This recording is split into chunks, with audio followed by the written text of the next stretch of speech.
Bonjour à toi. Je viens te présenter un nouveau message de la part de l'Éternel.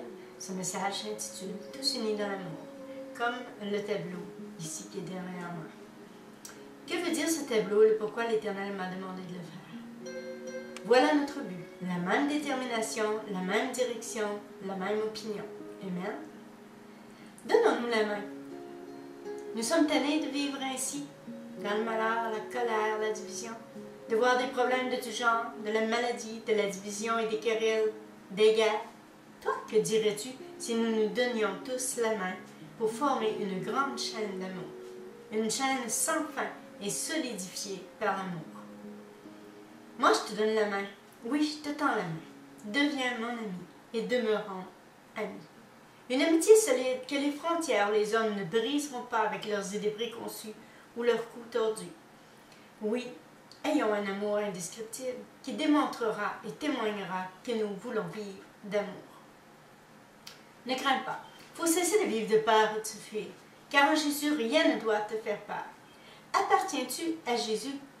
Veux-tu lui appartenir?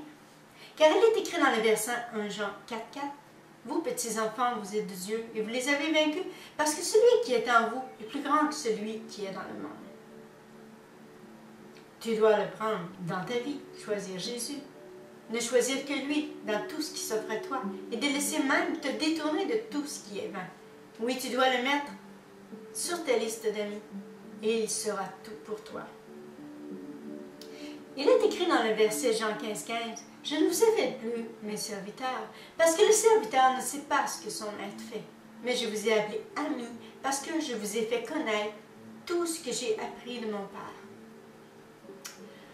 Moi, je n'ai pas peur de te tendre la main, encore moins de recevoir ton amitié, de t'accepter comme ami, de te présenter mon ami Jésus.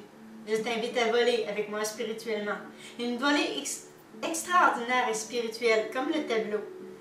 Et dis-toi que sous les ailes de Jésus, tu seras protégé. Oui, il est écrit dans le verset Psaume 91,4 « Il te couvrira de ses plumes et tu trouveras un refuge sous ses ailes. Sa fidélité est un bouclier et une cuirasse. » Vois-tu ce cadre qui est derrière moi, que j'ai préparé sous la surveillance et le bon conseil de notre Dieu, explique que nous devons tous être unis dans l'amour, vivre d'amour. Et pourquoi une volée d'oiseaux? C'est pour te montrer qu'ils volent tous ensemble. Oui, l'unité est importante. Ils ont le même but, la même détermination, la même direction. Et rien ne les empêche d'atteindre leur but, l'objectif fixé qu'ils se sont promis d'atteindre avant le départ. Ils savent où ils vont et ils sont d'accord ensemble, entre eux, pour y arriver coûte que coûte. Et rien ne les fera changer d'idée. Vois-tu que je fais la même chose avec toi? Oui, je t'invite au nom de Jésus à prendre ton envol pour ton bien. Il est écrit dans Ésaïe 40,31 « Mais ceux qui se confient en l'Éternel renouvellent leur force. Ils prennent leur envol comme l'aigle. Ils courent et ne se lassent point. Ils marchent et ne se fatiguent point. » Alors embarque dans cette belle aventure spirituelle et rejoins tous ceux qui prennent leur envol. Je ne suis pas la seule, mais je suis une de celles, de tous ceux qui doivent t'inviter au nom de Jésus. Et je dois te dire d'aller vers Jésus afin d'atteindre le bon but. Jésus nous guide et veut nous amener vers lui, à regarder à lui. Il nous demande d'amener, ou du moins d'aller chercher tous ceux qui le cherchent, tous ceux qui sont perdus en ce monde, tous ceux qui sont découragés et épuisés, etc. Il est écrit dans Matthieu 23,37 « Jérusalem, Jérusalem, qui tue les prophètes et qui lapide ceux qui te sont envoyés, combien de fois ai-je voulu rassembler les enfants comme une poule rassemble des poussins sous ses ailes, et vous ne l'avez pas voulu. » Ne t'en fais pas. La seule chose à faire, c'est de se tenir la main, car Jésus nous tend la main pour que nous la tendions aux autres en son nom. Oui, il faut se donner la main, tous ensemble. Jésus le fait le premier. Il nous demande de continuer afin de former une grande chaîne d'amour. Il nous invite à voler avec lui spirituellement pour rejoindre tous les cœurs. Ceci sera un lien durable, un lien d'amitié durable, si nous nous unissons sincèrement et tel que Jésus nous le recommande. Et rien ne brisera ce lien d'amour, cette chaîne spirituelle. Toi, veux-tu t'unir à Jésus? Et veux-tu tendre la main à ceux qui t'entourent? Veux-tu en inviter d'autres à rejoindre tous ceux qui veulent être unis par l'amour? Tous ceux qui au départ sont seuls, perdus, fatigués, découragés. Car il est écrit dans Matthieu 11, 28. Venez à moi, vous tous qui êtes fatigués et chargés, et je vous donnerai du repos. Vois-tu, il faut aller de l'avant et accepter que parfois les gens sont là pour nous tendre la main, que les temps sont difficiles, pénibles et variables, tout comme la température. Oui, les saisons sur Terre sont différentes et parfois très variables et même invivables. Il n'est pas rare de voir les volées d'outardes partir au loin lorsque le temps change et indique que c'est le temps du grand départ, que c'est le temps d'aller vers les terres de vert pâturage où se trouve le beau temps. Comme nous l'explique la Bible, le verset Psaume 23, 2. Il me fait reposer dans les verts pâturages, il me dirige vers les eaux paisibles. Eh oui. Oui, ils se rejoignent et se regroupent pour voler ensemble. Ils se relèvent aussi lorsque le premier est fatigué. C'est alors qu'un autre prend la relève pour un temps et tous le suivent pour aller dans la même direction. Tous participent à cette grande envolée. C'est un réflexe normal pour ces oiseaux de s'entraider et de poursuivre coûte que coûte cette trajectoire parfois épuisante pour eux. Ils ont comme seule raison d'atteindre le but, la destination fixée au départ. Dans la vie, il faut savoir reconnaître les temps que nous vivons et nous devons nous regrouper et nous donner la main. Tout cela dans le but de rejoindre tous ceux qui veulent rejoindre Jésus. Oui, nous devons tous aller vers lui et avec lui. Nous devons prendre notre envol pour rejoindre ceux qui nous annoncent la direction, le temps et le pourquoi le faire. Certains ne veulent pas participer et négligent même ce qui leur arrive ou ce qui se passe. Trop de gens ne s'occupent pas du temps, ni de ce qu'il révèle. Mais il est écrit dans Romains 13, 11. Cela importe d'autant plus que vous savez quel temps nous sommes. C'est l'heure de vous réveiller enfin du sommeil, car maintenant le salut est plus près de nous que lorsque nous avons cru. Tandis que les gens qui savent ont pour devoir de les avertir, de leur indiquer le pourquoi et la voie à suivre. Ils les invitent à suivre la trajectoire au nom de Jésus. Mais les hommes de ce monde préfèrent vivre leur vie et n'ont aucune idée de ce qui se passe. Mais il est écrit dans le verset Matthieu 24, 33, 42. Instruisez-vous par une comparaison tirée du figuier. Dès que ses branches deviennent tendres et que les feuilles poussent, vous connaissez que l'été est proche. De même, quand vous verrez toutes ces choses, sachez que le Fils de l'homme est proche, à la porte. Je vous le dis en vérité, cette génération ne passera point que tout cela n'arrive. Le ciel et la terre passeront, mais mes paroles ne passeront point. Pour ce qui est du jour de l'heure, personne ne le sait, ni les sages des cieux, ni les anges des cieux, ni le Fils, mais le Père seul. Ce qui arrivera du temps de Noé arrivera de même à l'avènement du Fils de l'homme. Car dans les jours qui précèdent le déluge, les hommes mangeaient et buvaient, se mariaient et mariaient leurs enfants, jusqu'au jour où Noé entra dans l'arche. Ils ne se doutèrent de rien, jusqu'à ce que le déluge vînt et les emporta tous. Il en sera de même à l'avènement du Fils de l'homme. Alors, de deux hommes qui seront dans un champ, l'un sera pris et l'autre laissé. De deux femmes qui moudront la meule, l'une sera prise et l'autre laissée. Veillez donc, puisque vous ne savez pas quel jour viendra le Seigneur. De même, quand vous verrez toutes ces choses, sachez que le Fils de l'homme est proche, à la porte. Je vous le dis en vérité, cette génération ne passera point que tout cela n'arrive. Le ciel et la terre passeront, mais mes paroles ne passeront point. Pour ce qui est du jour, personne ne le sait, ni les anges des cieux, ni le Fils, mais le Père seul. Ce qui arrivera du temps de Noé arrivera, de même à l'avènement du Fils de l'homme, car dans les jours qui précèdent le déjeuner, les hommes mangeaient, buvaient et se mariaient, je vous le répète, mariaient leurs enfants jusqu'au jour de Noé entra dans l'arche. Ils ne se doutèrent de rien jusqu'à ce que le déluge vînt et les emporta tous. Il en sera de même à l'avènement du Fils de l'homme. Ça vaut la peine de le répéter. Alors de deux seront dans un champ, l'un sera pris, l'autre sera laissé. De deux femmes moudront la meule, l'une sera prise et l'autre laissée. Veillez donc, puisque vous ne savez quel jour votre Seigneur viendra. Ouais, tout est écrit dans la Bible. Il nous avertit. Combien ils font attention à ces avertissements.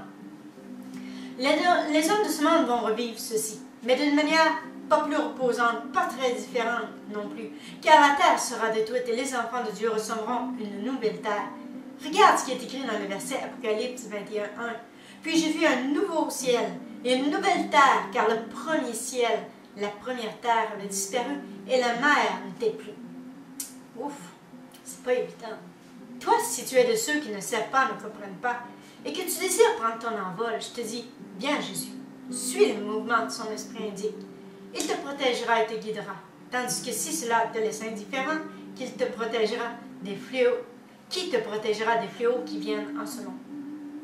Oui, il est écrit dans 2 Pierre 3,13, mais nous attendons selon sa promesse de nouveaux cieux et une nouvelle terre, où la justice habitera. Moi, je ne fais que t'avertir, car le temps est là. Oui, c'est le temps d'unir, tous ensemble, avec Jésus, de réunir le plus de gens possible avant son retour.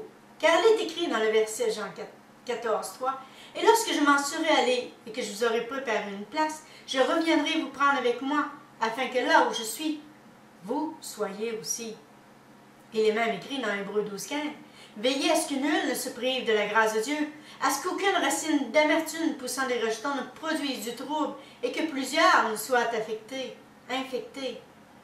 Que personne ne se prive de cette belle expérience de vivre spirituellement non plus, où Jésus fait de grandes choses dans la vie de ceux qui le veulent, tous ceux qui veulent de lui.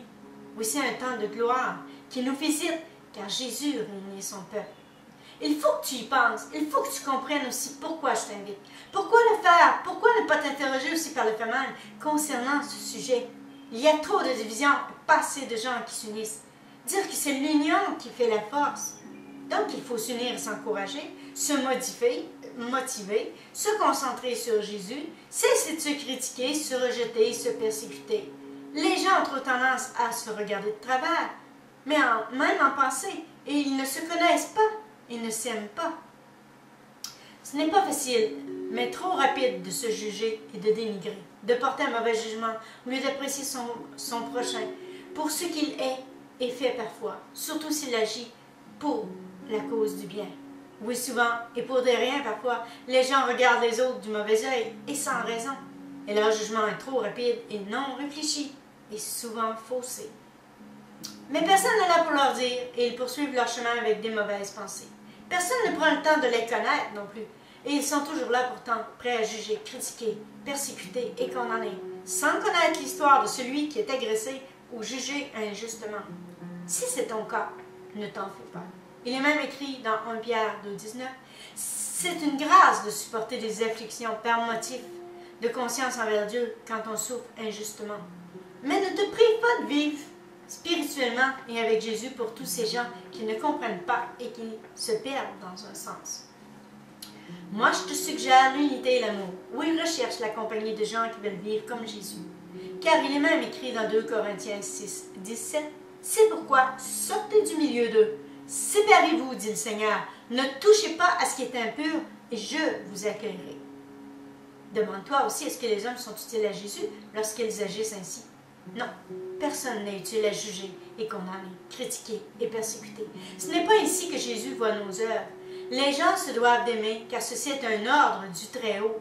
Voici ce qui est écrit dans Jean 15, 12. « C'est ici mon commandement, aimez-vous les uns les autres comme je vous ai aimés. » Alors ceci en dit long, les gens doivent apprendre à aimer, non se détester.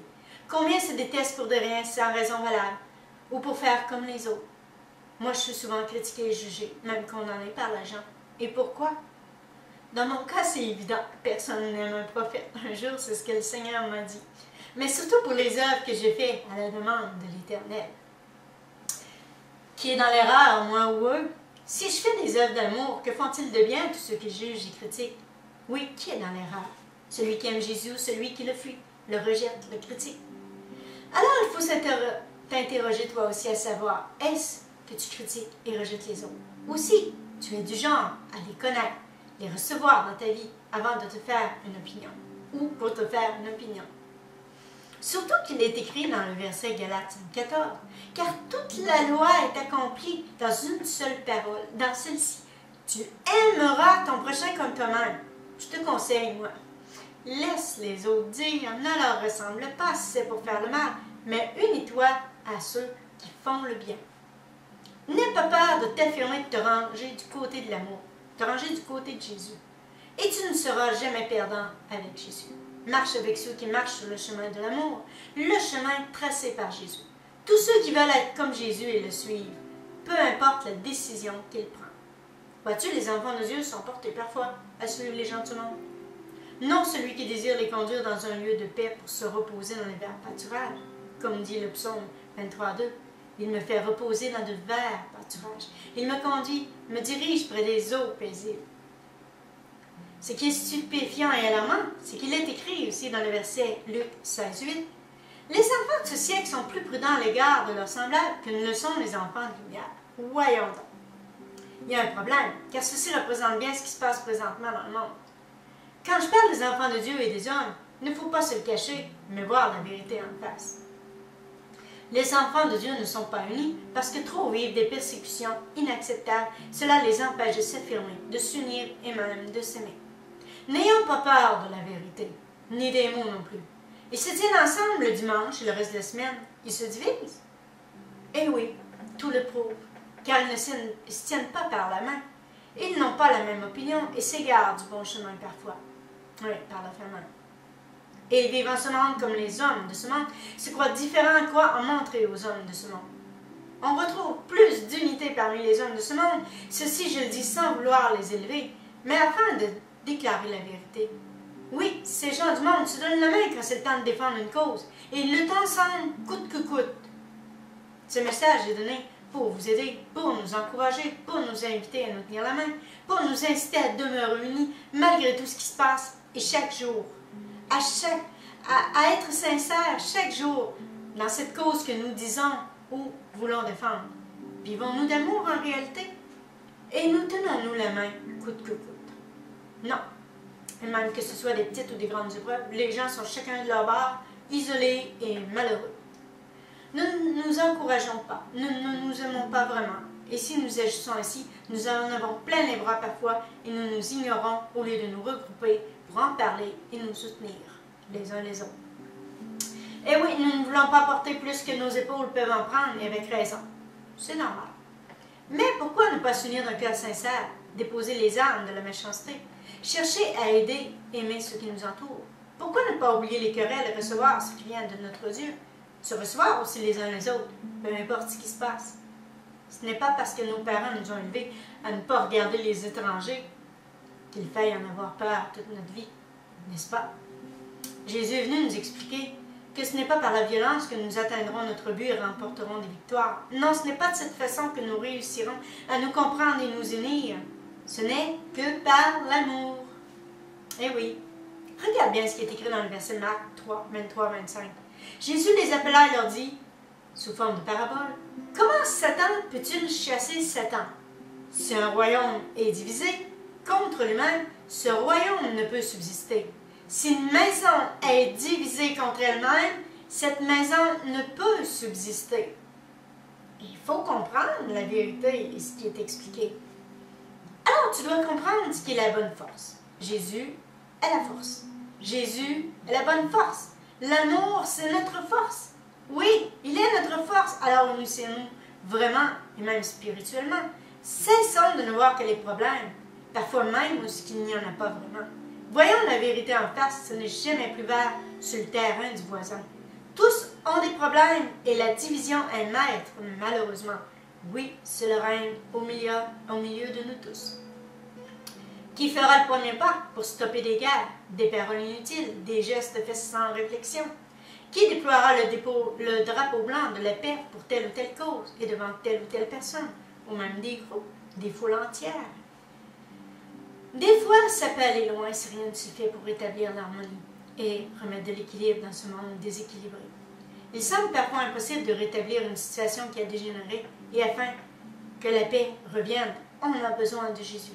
Oui, il est écrit dans le verset Psaume 64, « Tu as donné à ceux qui te craignent une bannière pour qu'elle s'élève à cause de la vérité. » Et dans le verset Cantique 2.4, « Et la bannière qu'il déploie sur moi, c'est l'amour. » Oui, Jésus peut venir nous aider. Il faut accepter son aide, reconnaître que sans lui on n'est rien. Il faut lui demander de venir nous unir, nous aider. Mais est-ce que l'homme le veut vraiment? Alors si nous le voulons vraiment et sincèrement, donnons-nous la main. Jésus nous la tend la main, sa main, et nous demande de faire pareil envers tous. Il veut même nous conseiller et nous guider, afin que nous comprenions notre folie, que ce n'est nullement de sa faute s'il y a de la division et des querelles. En réalité, nous savons très bien comment nous diviser, et en vérité, nous n'avons aucune idée de comment nous unir et nous aimer. Et notre Dieu le voit, oui, il le sait. Tandis que nous ne voyons plus rien. Nous savons très bien comment élever les armes de la violence et nous réagissons rapidement et nous sommes très lents à comprendre et à stopper des querelles que nous pourrions éviter parfois. Nous ne savons pas comment vivre de paix et d'amour, mais Jésus veut nous l'enseigner. Il est écrit dans le verset 1 Jean 2, 27. « Pour vous, l'onction que vous avez reçue de lui demeure en vous, et vous n'avez pas besoin qu'on vous enseigne. Mais comme son onction vous enseigne toutes choses, et qu'elle est véritable et qu'elle n'est point un mensonge, demeurez en lui, selon les enseignements qu'il vous a donnés. » Voilà les enseignements de la Bible. Qu'il veut vraiment? Qui se tourne vers lui? Et qui reçoit ce qui vient de lui? Donc, à qui la faute, honnêtement? Toi, le veux-tu? Te laisserais-tu enseigner par Jésus? Alors, lis ta Bible ou procure-toi une Bible si tu n'en as pas, et rapidement. C'est important, le temps presse et le temps passe vite. Il est écrit dans le verset Colossiens 4-5, « Conduisez-vous avec sagesse avec les gens du dehors et rachetez le temps. » Comprends ce qu'il explique et exige. Ce qu'il est attend de toi, et prends ton envol avec lui. Là, je te parle de celui qui nous aime, de celui qui veut nous aider. Je te parle de Jésus. Il veut nous guider en esprit. Il veut nous conduire dans un endroit où tu peux te reposer et vivre comme il désire. Et comme le disent les Écritures dans Psaume 63:7, « Car tu es mon secours, et je suis dans l'allégresse à l'ombre de tes ailes. » La paix est aussi pour toi. La paix est pour tous. Il est écrit dans 2 Corinthiens 13:11, « Au reste, frères, soyez dans la joie, perfectionnez-vous, consolez-vous, ayez un même sentiment, vivez en paix. Et le Dieu de l'amour et de paix sera avec vous. » Oui, Jésus désire l'unité pour tous. Mais combien seront réunis avant son retour? Tous ceux qui le désirent vraiment et sans se mentir à eux-mêmes ou devant les autres. Jésus est avec ceux qui le veulent en harmonie, vivent d'amour. Ceux qui veulent vivre en harmonie, vivent d'amour. Parce qu'il est écrit dans le verset Matthieu 5:9, « Heureux ceux qui procurent la paix, car ils seront appelés fils de Dieu. » Veux-tu être un ouvrier de paix sur terre pour le servir? Veux-tu vivre de paix, de joie et d'amour en tout temps? Tends la main aux autres au nom de Jésus, afin que nous formions une grande chaîne d'amour que nul ne brisera. De toute façon, rien ne détruira son Église, pas même les forces du mal, car il est écrit dans le verset Matthieu 16:18, « Et moi je te dis que tu es Pierre, et que sur cette pierre je bâtirai mon Église, et que les portes du séjour des morts ne prévaudront point contre elle. » Et oui, il parlait à son ouvrier. Alors, je te laisse réfléchir à ce message. Pense à l'unité dès maintenant. Prends ta direction, prends ton envol. Choisis le bon but. C'est important pour toi comme pour le bien de tous. Oui, ainsi tu seras dans le plan de notre Dieu, tu seras un ouvrier de paix utile à l'Éternel Dieu. Tu seras et agiras en ce monde pour faire la différence dans ce monde de ténèbres. Car n'oublie pas ce qui est écrit dans le verset Romains 14, 17, 19. « Car le royaume de Dieu, ce n'est pas le manger et le boire, mais la justice, la paix, la joie par le Saint-Esprit. Celui qui sert Christ de cette manière est agréable à Dieu et approuvé des hommes. Ainsi donc, recherchons ce qui contribue à la paix et l'édification mutuelle. » Ainsi tu seras utile pour aider et aimer les hommes qui ne savent pas, ne comprennent pas pourquoi il faut s'unir et cesser de se diviser. Non, ils ne comprennent pas leur erreur ni leur folie. Et toi, seras-tu prêt à dire comme Jésus? Oui, il est écrit dans le verset Luc 23, 34. Jésus dit, « Père, pardonne-leur, car ils ne savent pas ce qu'ils font. » On devrait tous penser ainsi, car c'est à la volonté de notre Dieu de nous voir nous unir et aller dans la même direction, atteindre le même but. Alors moi, je te dis, passe une belle semaine et sois béni au nom de Jésus. Amen.